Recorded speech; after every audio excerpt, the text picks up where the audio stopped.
Tirupati SV zoo పార్క్లో సింహం దాడిలో చనిపోయినటువంటి ఆల్వార్ జిల్లా రాజస్థాన్కి చెందినటువంటి ప్రహ్లాద్ మానసిక స్థితి కొంత బాగలేనట్టయితే చాలా స్పష్టంగా తెలుస్తుంది. అంటే అతను చనిపోయేటువంటి ముందు రోజు అంటే 14న తిరుమలకు వెళ్ళినట్టయితే క్లియర్ కట్గా తెలుస్తుంది.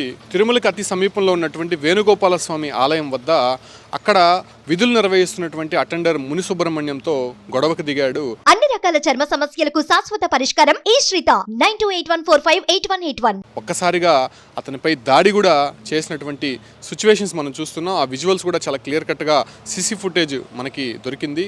చాలా క్లియర్గా అక్కడ కనిపిస్తోంది.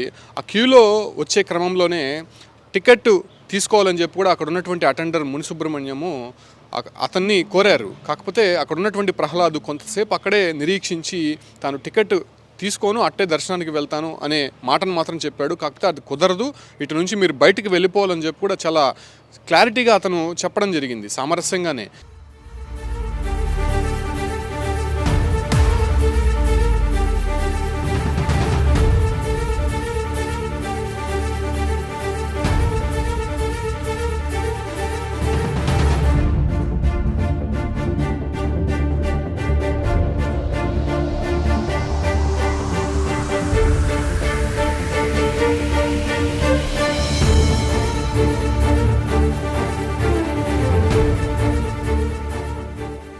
కాకపోతే కొంతసేపు వేచి చూసినటువంటి ప్రహ్లాదు ఒక్కసారిగా కోపోద్రిక్తుడయ్యి అతనిపైన దాడికి దిగారు. అక్కడ ఉన్నటువంటి ఎలక్ట్రానిక్ ఎక్విప్మెంట్తో అక్కడ ఉన్నటువంటి ముని సుబ్రహ్మణ్యం అటెండర్ పైన దాడికి దిగాడు. ఒక్కసారిగా అతనికి తీవ్రమైనటువంటి గాయాలయ్యాయి, రక్త గాయాలు కూడా అయినటువంటి పరిస్థితి మనం చాలా క్లియర్గా చూస్తున్నాము.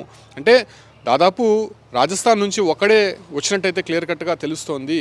నేరుగా తిరుమలకు వచ్చాడు. తిరుమలకు వచ్చిన తర్వాత దర్శనం చేసుకున్నాడో లేదో తెలియదు, కానీ అక్కడ సమీపంలో ఉన్నటువంటి అంటే పాపనాశం వెళ్ళేటువంటి ప్రాంతంలో మొదటగా వచ్చేటువంటి ఆలయం వేణుగోపాల స్వామి గుడి. ఆ ఒక్క గుడి కూడా అంటే టీటీడీ అండర్లో ఉంటుంది. ఇది హతీరాంజీ మఠంకి సంబంధించినటువంటి అండర్లో ఆ ఒక ఆలయం కూడా ఉంటుంది. ఆ ఒక్క ఆలయానికి వెళ్ళినటువంటి ప్రహ్లాదు అక్కడ టికెట్ కౌంటర్లో ఉన్నటువంటి వారితో ఘర్షణకు దిగారు. అంటే కొంత అతను మానసిక స్థితి బాగలేని కారణంగా ఒక్కసారిగా చాలా సీరియస్గా అతని పైన దాడి చేయడం జరిగింది. అంటే అక్కడ ఉన్నటువంటి షాప్ యజమానులు కూడా కొంత అతన్ని పట్టుకోవడానికి సంకోచించారు, కానీ కొంత ధైర్యం చేసుకొని అతన్ని పట్టుకోవడం జరిగింది. అక్కడ అతన్ని దేహశుద్ధి చేసిన తర్వాత పోలీసులకి ఫిర్యాదు చేశారు. తిరుమలలో ఉన్నటువంటి పోలీసులు అక్కడికి చేరుకొని అతన్ని పరిస్థితిని చూసి అతనికి మానసిక స్థితి బాగాలేదని కొంతసేపు అక్కడ పెట్టుకొని మళ్ళీ వదిలేయడం జరిగింది.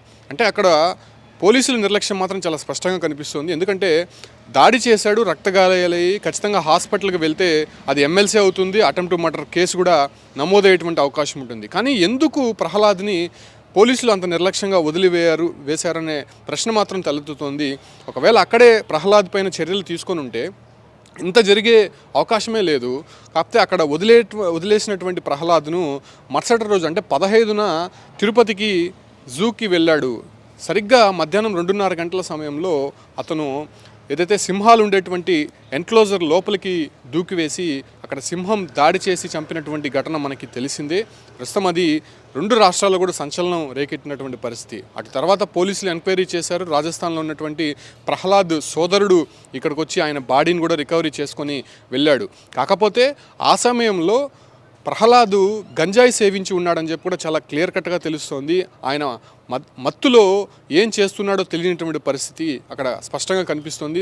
ఆ కారణంగానే మానసిక స్థితి కూడా కొంత ఆయనకి మెరుగ్గా లేకపోవడము, ఒక్కసారిగా ఎవరు ఏంటనేది దయాదక్షిణం లేకుండా వాళ్ళపైన దాడికి దిగడం, వాళ్ళపైన దుర్భాషలాడడం, ఇటువంటి పరిస్థితులు అక్కడ చాలా స్పష్టంగా కనిపిస్తూ ఉన్నాయి. ఈ ఒక్క ఘటనతో నిజంగా అటు వేణుగోపాల స్వామి ఆలయం వద్ద ఉన్నటువంటి షాప్ యజమానులు కావచ్చు, లేదంటే ఆలయ సిబ్బంది పూర్తిగా షాక్ తీనటువంటి పరిస్థితి. ఒక్కసారిగా అటెండర్ ముని సుబ్రహ్మణ్యం పైన దాడి చేసినటువంటి ప్రహ్లాద్ ఒక్కసారిగా రక్తగాయాలు ఆయనకి పూర్తిగా అయింది. ఆయన వెంటనే హుటాహుటిన అశ్విని ఆసుపత్రికి తరలించి చికిత్స అందించారు. కాకపోతే అప్పుడే చర్యలు తీసుకొని ఉంటే బాగుండేది అనే విషయాన్ని కూడా స్పష్టం చేస్తున్నారు.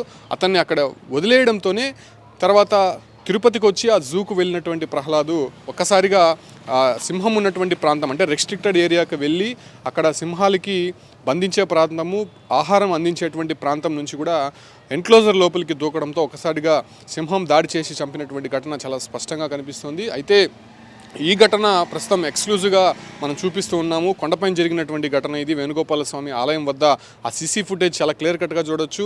అక్కడికి వచ్చినటువంటి ప్రహ్లాదు చాలా కొంతసేపు అక్కడ వెయిట్ చేశారు. వెనకాల ఉన్నటువంటి భక్తులు కూడా కొంత ఇబ్బంది కలిగే విధంగా కూడా అక్కడ ప్రవర్తించాడు.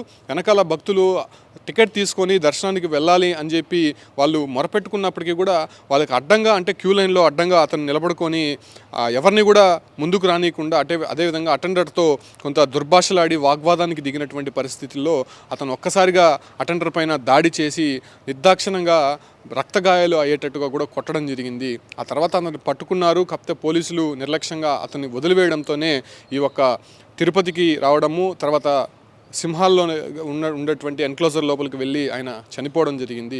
కాకపోతే పోలీసులు ఒక రకంగా చెప్తున్నారు, అక్కడ తిరుమలలో ఉన్నటువంటి పట్టుకున్నటువంటి షాప్ యజమానులు కావచ్చు, అంటే అక్కడ సిబ్బంది ఇంకొక రకంగా చెప్తున్నారు. అంటే అక్కడికి వచ్చినటువంటి అతను కొంత మత్తులో ఉన్నాడు, మానసిక స్థితి బాగలేదు, అతను ఏం మాట్లాడుతున్నాడో తెలియడం లేదు అనే విషయాన్ని వాళ్ళు స్పష్టం చేస్తున్నారు. సో ఈ కారణంగానే అక్కడ పోలీసులు విడిచిపెట్టారని చెప్తున్నారు. కాకపోతే ఇక్కడ జూలో జరిగినటువంటి పరిణామాలు చూస్తే అతను మద్యం మత్తులో ఉన్నాడు. అతను ఎందుకు దూకాడో కూడా తెలియనటువంటి పరిస్థితి. అతను సూసైడ్ అటెంప్ట్ చేయడానికి అక్కడికి వెళ్ళినట్టయితే పోలీసులు రకరకాలుగా చెప్తున్నటువంటి పరిస్థితి అయితే చాలా స్పష్టంగా కనిపిస్తుంది. కాకపోతే పోస్టుమార్టం రిపోర్ట్లో మాత్రము అతను మద్యం సేవించి ఉన్నాడా లేకపోతే మరేదైనా కారణాలు ఉన్నాయో అనే విషయాలు మాత్రం తెలియాల్సి ఉంది. ప్రస్తుతానికైతే అతను చనిపోయేటువంటి ఒక రోజుకు ముందే తిరుమలలో హల్చల్ చేసినటువంటి విజువల్స్ ఎక్స్క్లూజివ్గా మీకు చూపిస్తున్నాం. నిజంగా అతని మానసిక స్థితి బాగాలేదా, లేకపోతే కావాలనే ఉద్దేశపూర్వకంగా అట్లా చేశారా, లేకపోతే మద్యం మత్తులో ఇలా ప్రవర్తించాడా అనే విషయం పైన కూడా ఇంకా క్లారిటీ రావాల్సి ఉంది.